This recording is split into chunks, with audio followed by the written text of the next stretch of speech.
கன்னிராசி கன்னிலக்னம் ஆண் பெண் இருபாலர்களுக்கும் மற்றுமனைவருக்கும் கோடான கோடி வணக்கங்கள். கன்னிராசிக்காரர்களாகிய உங்களுக்கு செவ்வாய் பகவான் பெயர்ச்சியாவது மட்டுமில்லாமல் உச்சம் பெறும் செவ்வாயின் காலகட்டத்தில் உங்களுடைய வாழ்க்கை தரம் உயரவிருக்கிறது என்று சொல்லக்கூடிய வகையில் 2024 பிப்ரவரி மாதம் 4ஆம் தேதி பெயர்ச்சியாக கூடிய செவ்வாய் உச்சம் பெற்று இருக்கக்கூடிய அமைப்பு காரணமாக எப்பேற்பட்ட அதிர்ஷ்ட முன்னேற்ற மாறுதல்கள் உங்களுக்கு நிகழவிருக்கிறது என்று ஆராய்ச்சி செய்து பார்க்கும்போது மிகப்பெரிய அளவிலான மாற்றங்களை ஏற்படுத்திக் கொடுக்கக்கூடிய ஒரு வலுவான அமைப்பிற்கு செவ்வாய் பகவான் மாறுகிறார். உங்களுடைய ராசிக்கு 4ஆம் இடமான சுகம்ஸ்தானத்திலிருந்து ராசிக்கு 5ஆம் இடமான பஞ்சமபூர்வ புண்ணியஸ்தானத்திற்கு உச்சம் பெற்ற நிலையில் செவ்வாய் வருவது வரவேற்கத்தக்க ஒரு அமைப்பாக கருதப்படுகிறது. என்பது மட்டுமில்லாமல் 5இல் உச்சம் பெறுவது பல்வேறு விதமான நன்மைகளை ஏற்படுத்துகிறது. ஏனெனில் கன்னிராசிக்காரர்களாகிய உங்களை பொறுத்தமட்டில் ராசிக்கு 3ஆம் இடமான வெற்றி சகாயஸ்தானம் மற்றும் ராசிக்கு 8ஆம் இடமான அஷ்டமத்தின் அதிபதியாக செவ்வாய் இருக்கிறார். சகாயதிபதியாகவும் அஷ்டமாதிபதியாகவும் இருக்கக்கூடிய செவ்வாய் ராசிக்கு 5ஆம் இடத்தில் உச்சம் பெறுவது பலவகையில் நன்மைகளை ஏற்படுத்தி கொடுக்கக்கூடிய ஒரு அமைப்பாக கருதப்படுகிறது. என்பது மட்டுமில்லாமல் செவ்வாய் உங்களுடைய ராசிக்கு 8 11 12 ஆகிய இடங்களை பார்வையிடுகிறார். அதீத வலுவுடன் இந்த செவ்வாயின் பார்வையானது கன்னிராசிக்காரர்களாகிய உங்களுக்கு வரவேற்கத்தக்க ஒரு அமைப்பாக கருதப்படுகிறது.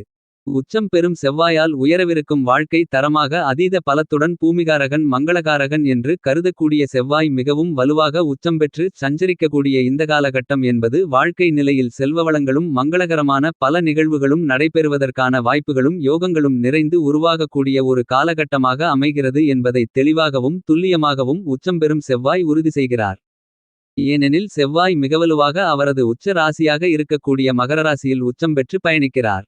செவ்வாய் உச்சம் பெறுவது பல்வேறு வகைகளில் மங்களகரமான நிகழ்வுகளை மிகச்சிறப்பாக நடத்தி கொடுப்பதற்கான வாய்ப்புகளையும் யோகங்களையும் உருவாக்கிக் கொடுக்கக்கூடிய அமைப்பாக கருதப்படுகிறது.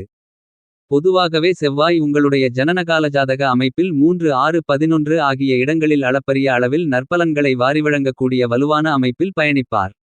அதேபோன்று 5 10 ஆகிய இடங்களில் அளப்பரிய அபரிவிதமான மாற்றத்தை ஏற்படுத்திக் கொடுக்கக்கூடிய ஒரு வலுவான அமைப்பில் சஞ்சரிக்கக்கூடிய கிரகமாக செவ்வாயை கருதப்படுகிறது. பொதுவாக 1½ மாதகாலங்கள் இந்த உச்சநிலையில் சஞ்சரிக்கப் போகிறார்.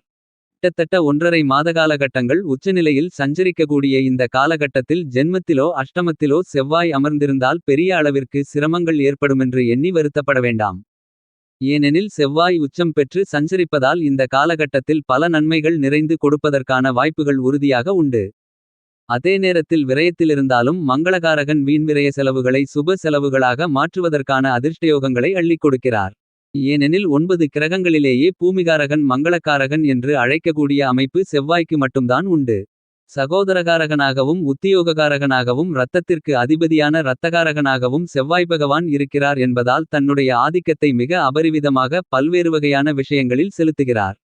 அதிலும் குறிப்பாக ஒரு மங்களகரமான சுப நிகழ்வு நடைபெற வேண்டுமென்றால் கண்டிப்பாக அதில் செவ்வாயின் பங்கு மிக முக்கியமான ஒன்றாக கருதப்படுகிறது. வீட்டில் இல்லத்தில் நடைபெறக்கூடிய சுப நிகழ்வுகள் திருமணம் குழந்தை பாக்கியம் காதுகுத்து வளைகாப்பு புதுமனை புகுவிழா என எதுவாக இருந்தாலும் அதில் மங்களகாரகனான செவ்வாயின் பங்கு மிக முக்கியமானதாக கருதப்படுகிறது. தற்போது செவ்வாய் உச்சம் பெறுவதால் இதுபோன்ற மங்களகரமான காரியங்களை மிகச்சிறப்பாக செய்வதற்கான யோகங்களும் வாய்ப்புகளும் நிறைந்து கிடைக்கிறது. என்பது மட்டுமில்லாமல் பூமிகாரகன் என்றும் செல்வகாரகன் என்றும் செவ்வாயை அழைக்கப்படுகிறது. எனவே அவர் உச்சம் பெறக்கூடிய இந்த காலகட்டங்களில் உயரவிருக்கும் வாழ்க்கை தரம் என்று சொல்லக்கூடிய விதத்தில் புதிதாக வீடு நிலம் சொத்து தோப்பு துறவு நிலம் புதிய விவசாய நிலம் பொன் பொருள் ஆடை ஆபரணங்கள் வண்டிவாகனங்கள் வீட்டுமனை போன்ற அனைத்து வகையான அசையும் அசையா சொத்துக்களை வாங்குவதற்கான யோகங்களும் வாய்ப்புகளும் மிக அளப்பரிய அளவில் கிடைக்கிறது என்பதை உச்சம் பெறக்கூடிய செவ்வாய் தெளிவாகவும் துல்லியமாகவும் உறுதி செய்கிறார். இந்த காலகட்டத்தில் உங்களுக்கு செவ்வாய் திசையோ செவ்வாய் புத்தியோ நடைபெற்று செவ்வாயின் நட்புகிரகங்களாக இருக்கக்கூடிய குரு சந்திரன் புத்தி அல்லது சூரியன் புத்தி நடைபெற்றால் மிகப்பெரிய அளவிலான பன்மடங்கு அதிகமான நன்மைகள் கிடைக்கும். அல்லது குரு திசையோ சந்திர திசையோ சூரிய திசையோ நடைபெற்று செவ்வாய் புத்திகள் நடைபெற்றாலும் மிகப்பெரிய அளவில் உங்களுடைய வாழ்க்கை காலநிலையில் உயர்வுகளை சந்திப்பதற்கான யோகங்களும் வாய்ப்புகளும் மிகவும் அபரிவிதமாக கிடைக்கிறது என்பதை உச்சம் பெறும் செவ்வாய் பகவான் தெளிவாக உறுதிப்படுத்துகிறார். ஆனால் செவ்வாயின் பகை கிரகங்களாக இருக்கக்கூடிய ராகுகேதுக்களின் அமைப்பு இருந்தால் மட்டும்தான் சற்று கவனத்துடன் இருக்க வேண்டும். ஆனால் அதே நேரம் புதன் புத்தியும் சனி புத்தியும் சுக்கிர புத்தியும் அல்லது திசைகளோ நடைபெற்றாலும் கூட நல்லபலன்களை பெறுவதற்கான வாய்ப்புகள் கண்டிப்பாக உள்ளது. ஏனெனில் செவ்வாய் நட்புகிரகங்களாக சூரியன் சந்திரன் குரு போன்றவற்றை பார்த்தாலும் சமகிரகங்களாக சுக்கிரன் சனியை கருதுகிறார். செவ்வாயின் பார்வையில் புதன் பகைக்கிரகமாக இருந்தாலும் கூட புதனின் பார்வையில் செவ்வாய் சமகிரகமாக கருதப்படுகிறார். எனவே இந்த காலகட்டமென்பது நல்லபல அதிர்ஷ்ட முன்னேற்ற மாறுதல்களை ஏற்படுத்தும். ஆனால் ராகுகேதுக்களை பகைக்கிரகங்களாக செவ்வாய் பார்க்கிறார். ராகுகேதுக்களும் செவ்வாயை பகைக்கிரகமாக பார்ப்பதால் சிறிது கவனம் தேவை. என்பது மட்டுமில்லாமல் சனி மற்றும் செவ்வாயின் பார்வையோ செவ்வாயின் மாறுதல் ஏற்பட்டாலோ சற்று கவனத்துடன் இருக்க வேண்டும்.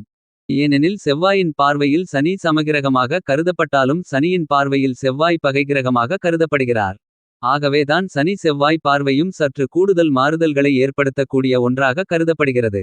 என்பது மட்டுமில்லாமல் நவகிரகங்களிலேயே சனி குருவை தவிர சிறப்பு பார்வை உண்டு என்றால் அது கண்டிப்பாக செவ்வாய்க்கு மட்டும்தான். செவ்வாயினுடைய சிறப்பு பார்வையானது இந்த காலகட்டத்தில் மிகவும் அபரிவிதமாக 4-7 ஆகிய இடங்களாக பார்க்கக்கூடிய மேஷம் ராசி கன்னிராசி மற்றும் சிம்மம் ராசியில் அவருடைய பார்வையானது பதிகிறது. செவ்வாய் தனது சொந்த வீட்டை தன்னுடைய சுபஸ்தான பார்வையால் மிகவும் வலுவுள்ளதாக மாற்றுகிறார். அது மட்டுமில்லாமல் நீச்ச வீடாக இருக்கக்கூடிய கடகம் ராசியையும் சிம்மம் ராசியையும் பார்வையிடுகிறார். எனவே பல அதிரடியான நல்லபல அதிர்ஷ்ட முன்னேற்ற மாறுதல்களை சந்திப்பதற்கான யோகங்கள் உண்டு. ஏனெனில் ஜென்மராசியில் அமர்ந்திருக்கக்கூடிய தன்னுடைய சொந்த வீட்டில் அமர்ந்திருக்கக்கூடிய குருவை செவ்வாய் பார்க்கிறார். இதுவும் மிகப்பெரிய மாற்றத்திற்கு வித்திடக்கூடிய ஒரு அமைப்பாக கருதப்படுகிறது. ஆனால் அதே நேரம் மங்களகாரகனான செவ்வாய் உச்சம் பெறக்கூடிய இந்த தருணத்தில் அனைத்துவிதமான சிரமங்களும் செயல்களும் துச்சம் என்று விலக்கி உங்களுக்கு நல்லபலன்களை நிறைந்து கொடுக்கக்கூடிய ஒரு அமைப்பாக மாறுகிறது என்பதில் சந்தேகமில்லை.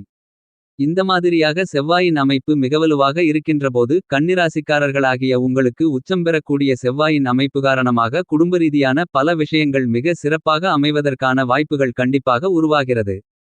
ராசிக்கு 5ஆம் இடமான பூர்வ புண்ணியஸ்தானத்தில் செவ்வாய் சஞ்சரிப்பது அவ்வளவு நல்லது இல்லையென்றாலும் அவர் உச்சம் பெறக்கூடிய இந்த தருணத்தில் குடும்பரீதியாக இருக்கக்கூடிய பல பிரச்சனைகள் தொல்லைகள் தொந்தரவுகள் விலகுவதற்கான வாய்ப்புகள் கண்டிப்பாக கிடைக்கவிருக்கிறது. ஆரோக்கியம் சார்ந்த விஷயங்களில் சற்று கூடுதல் கவனத்துடன் இருக்க வேண்டும். மற்றபடி நீங்கள் நினைத்தபடி புதிய அசையும் அசையா சொத்துக்களை வாங்குவதற்கான யோகங்கள் கண்டிப்பாக கிடைக்கிறது. ஏற்கனவே உள்ள சொத்துக்களை விற்றாலும் அதனை மீண்டும் முதலீடு செய்யக்கூடிய வகையில் புதிய சொத்துக்களை வாங்குவதற்கான அதிர்ஷ்டயோக வாய்ப்புகள் கண்டிப்பாக உருவாகிறது என்பதை பூர்வ புண்ணிய ராசியில் உச்சம் பெற்றிருக்கக்கூடிய செவ்வாய் பகவான் உறுதி செய்கிறார். சில சமயங்களில் விரய செலவுகள் அதிகரித்தாலும் பணப்பற்றாக்குறை ஏற்படாத வகையில் நல்லதொரு மாற்றத்தை ஏற்படுத்திக் கொடுக்கிறார். உத்தியோகம் சார்ந்த பணிகளில் சக பணியாளர்களிடம் சற்று கவனத்துடன் இருக்க வேண்டும். செவ்வாய் பகவான் உச்சம் பெறுவதால் உங்களுடைய முன்னேற்றத்திற்கு சிறு சிறு தடைகளை ஏற்படுத்துவதற்கு வாய்ப்பு உள்ளது.